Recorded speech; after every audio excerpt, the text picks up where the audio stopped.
Hello, viewers. Welcome to the discussion on Kodanad murder case. We will try to unpack the controversial probe into the crime that took place in 2017. But what made it interesting was 2 years later, one of the key accused had given an interview to a Delhi based journalist linking the murder to former Chief Minister Edapadi K. Palaniswamy. Remember, a security guard was killed. Some of the valuables were stolen in 2017. One of the key accused died mysteriously, and then one of the key accused also met with an accident. His family was killed in that accident, and he was the one who had given an interview linking this. What are the political ramifications of this? We are joined by Mr. Narayan Lakshman, Associate Editor of The Hindu. So, thank you so much for talking to us. Why do you think this particular incident and issue has now come to the forefront? Firstly, thanks for having me, Purnima. And this has been a long-standing issue, obviously, that has roiled Tamil Nadu politics now for a few years. I think, obviously, the change of government that happened, and obviously the change of party in power, has set in motion certain dynamics which have brought it to the forefront even more. I think it's fairly safe to say that the DMK, while it may not be conducting any sort of a witch hunt, is also going to be hard pressed to avoid any FIRs or legal cases that come up of this nature which concern its political rival. So I think looking forward, we can definitely assume that this case will gain more and more salience going forward. And we may see some actual prosecutions as things evolve. Well, sir, as of now, the status is that a charge sheet has been filed. The trial is almost in the advanced stages. Now that the new government is in place and has decided to reopen the case, what will be the due process change? How will this due process actually change? Look, I think under Indian law, it is completely legitimate to conduct investigations even as a trial is ongoing, and that is what is happening right now. So, as you know, the local police have said that they found fresh evidence and need to investigate further. Although it is unclear at this point what the said evidence is, they have summoned Ayan, one of the accused, for further questioning. As I said, the law allows this, so there's nothing beyond or extra constitutional in that regard. I think what we are going to see is the trial will certainly continue, and there is a very strong likelihood of other parties involved in who are associated with the AIADMK. I think it's quite likely. I think the big question mark is going to be, will it go to the very top?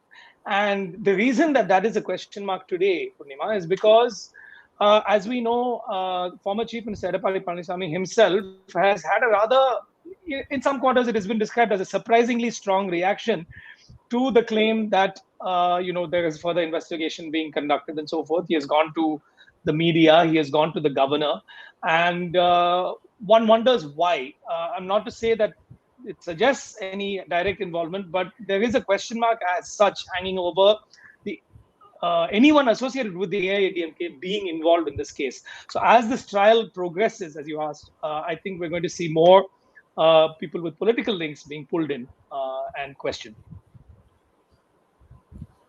So that leads to this question. During the time of Jayalalitha and Karunanidhi, we've seen them face these legal battles head on. But Yeah. now we are seeing Edapadi Palaniswamy knocking on the doors of the governor for the first time. Do you see some change in this power equation during the days of Jayalalitha and now with Palaniswamy heading the party? Yes, I think there's been a major shift of the kind that we've not seen in possibly half a century. So while Jayalalitha was at the helm of the party, and indeed Karunanidhi on the other side was at the helm of the DMK, it was a situation of highly centralized control over the reins of power within the parties.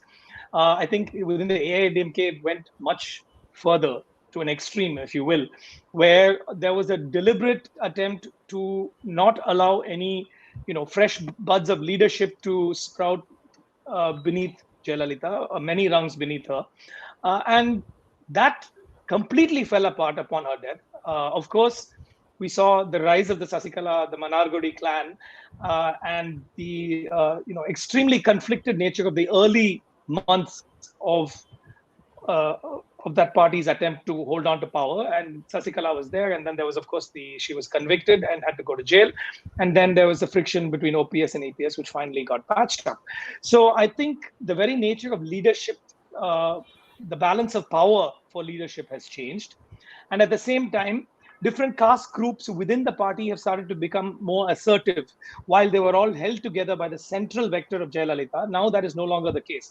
So I think the question is, going forward, if the AIDMK ever was to return to power, whoever led it would have to be even more adroit or even more capable than, say, EPS was at putting together caste coalitions which make the party work, which make the party hold together at the center, especially when the BJP is also trying to uh, enter the scenario.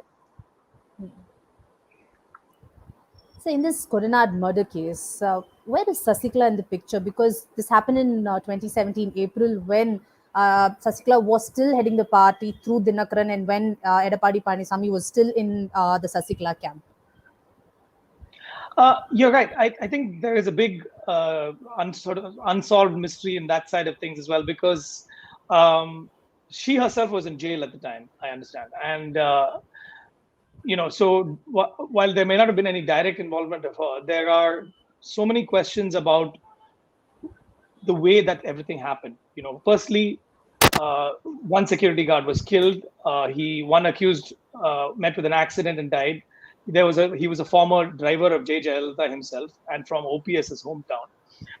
There was another accused also who was in a car accident, and his wife and child was tragically killed. And similarly, a CCTV operator in Kodanad estate himself committed suicide. So I think there were questions surrounding the links of those persons to Sasikala, if at all any, or to others who were attempting to conduct the actual heist or burglary. And similarly, there were all kinds of evidences that mysteriously emerged later, including, I believe, watches, which were identified as stolen. And yet, I think Sasikala herself never identified anything as stolen. So I think there is a level of murkiness here that needs to be resolved through actual investigation, and that is what I think is being attempted at the moment. Um, and then, of course, you saw all the what you mentioned as well about the sting operation, the videos where various persons were speaking and implicating senior members of the AIADMK. So I think that is a big question. The other question is the role of Dinakaran as an external person in this regard, but heading his own party, the AMMK. There was one point at which he was accused with regard to attempting to a bribery charge relating to the election commission. So there are some linkages also being made to that, and whether that was used as a device to build bridges then between the AMMK and the AIDMK. So I think it's a very complex political play that has happened between these parties and the Manargudi clan at the center of it. And I think only time will tell who was involved and at which level. Right now, it remains unclear. But could this issue weaken the AIDMK further?